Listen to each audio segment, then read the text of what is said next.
అందరికీ నమస్కారం అండి. మా అత్తమ్మాట స్వాగతం. ఈరోజు గోధుమ పిండితో బిస్కెట్లు చేస్తున్నానండి. ఎలా చేయాలో చూపిస్తాను రండి. గోధుమ పిండి 1 కప్పు అండి. గోధుమ రవ్వ 2 స్పూన్లు, 1 కప్పు నెయ్యి అండి, 1 కప్పు శనగపిండి, 1 కప్పు చూడండి ఒకసారి. పిండ్లన్నీ కూడా ఈ గ్లాస్తో తీసుకున్నానండి, అన్ని కొలతలు. గోధుమ పిండిని స్టైనర్లో వేసి జల్లించుకోవాలండి. ఉండలు ఏమి లేకుండా చూసి జల్లించుకోవాలి. తర్వాత శనగపిండి కూడా ఇలాగే జల్లించుకోవాలండి. జల్లించుకుని పక్కన పెట్టుకోవాలి. ముందుగా పంచదార మెత్తగా మిక్సీ పట్టుకోవాలండి. ముందుగా ఈ గ్లాస్ తోటి తీసుకున్నానండి గోధుమ పిండి. గ్లాస్కి కొంచెం వెలుతుగా నెయ్యి తీసుకోవాలండి. నెయ్యిని ఇందులో వేసుకుని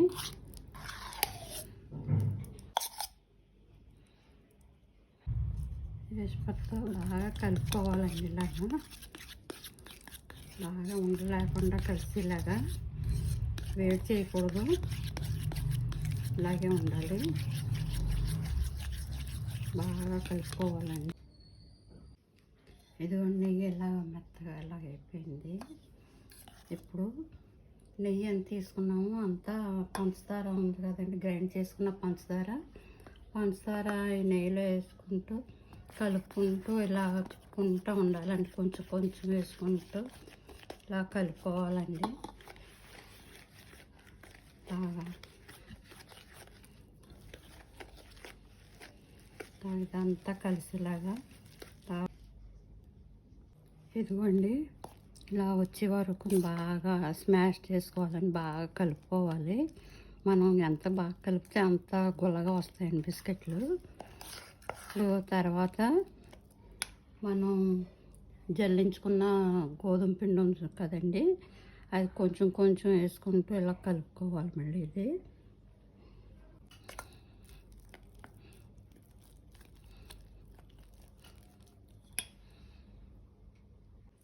ఇప్పుడు శనగపిండి వేసుకోవాలండి. ఇదిగోండి, గోధుమ పిండి బాగా కలిసింది. ఇప్పుడు మళ్ళీ అలాగే శనగపిండి వేసి కొంచెం కొంచెం వేసుకుంటూ కలుపుకోవాలండి. ఇలాగా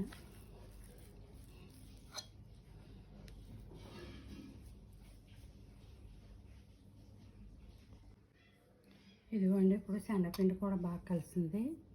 ఇప్పుడు 2 స్పూన్స్ గోధుమ రవ్వ వేసుకోవాలండి.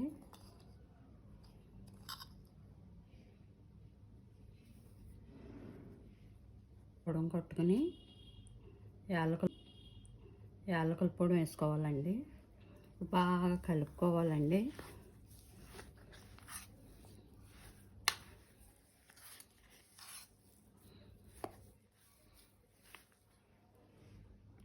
ఇదిగోండి, ఇలా కలిపేసుకోవాలి. ఇప్పుడు పిండి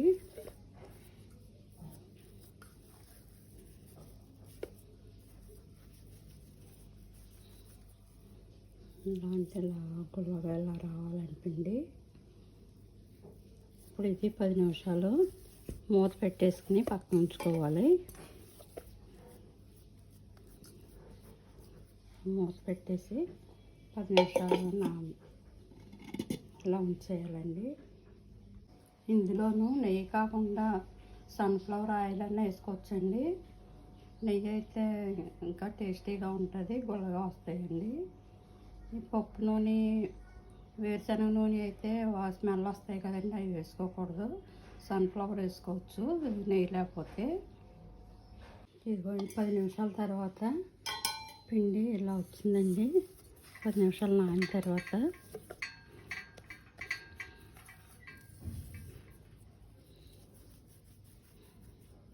ఇదిగోండి, గుల్లగా చాలా బాగా వచ్చిందండి పిండి.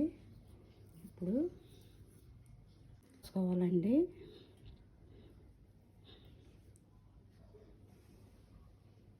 అన్ని రేకులకి ఇలా నెయ్యి రాసుకోవాలండి. అంటుకోకుండా ఉంటాయి నెయ్యి రాసుకుంటే. చేతికి కొంచెం ఆయిల్ రాసుకోవాలండి. ఇలాగా రాసుకుని ఇప్పుడు చిన్న చిన్న బాల్స్ కింద అన్నీ ఒకే సైజులో బాల్స్ కింద చేసుకోవాలి. ఇదిగోండి ఇలా చేసుకుని ఇలా చిన్నగా ఇలాగ పెట్టుకోవాలండి.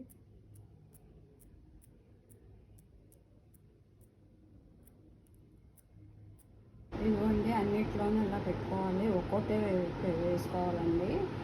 ఇప్పుడు మధ్యన ఒకటి కిస్మిస్,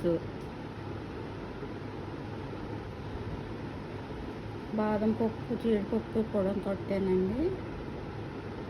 అవి పైన ఇలా జల్లుకుంటానండి కొంచెం కొంచెం.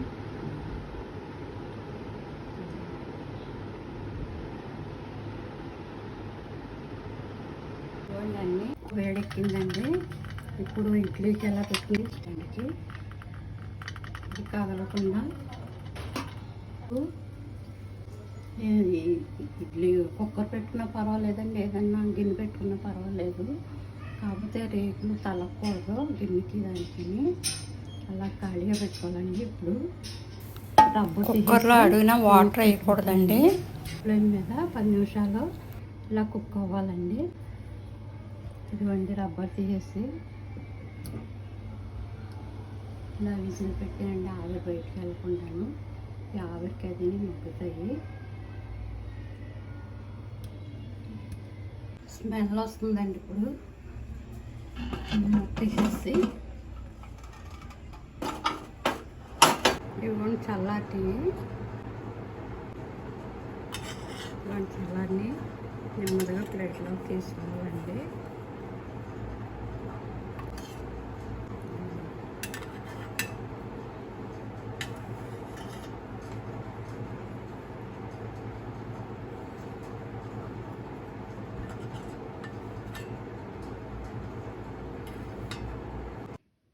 ఇవ్వండి బిస్కెట్లు రెడీ అయిపోయినాయి.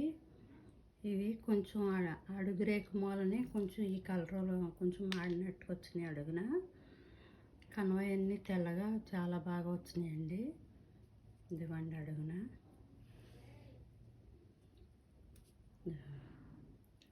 లోన్ చూడండి మైసూర్ పాకు వచ్చినట్టు అలా గుల్లగా చాలా బాగా వచ్చిందండి.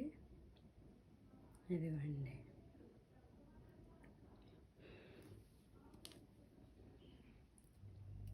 నోట్లో వేసుకుంటే కరిగిపోయేలా ఉన్నాయండి. పిల్లలు స్కూల్ నుంచి వచ్చిన వెంటనే ఇలాగా చేసి పెట్టుకుంటే చాలా ఇష్టంగా తింటారు. ఒకసారి ట్రై చేసి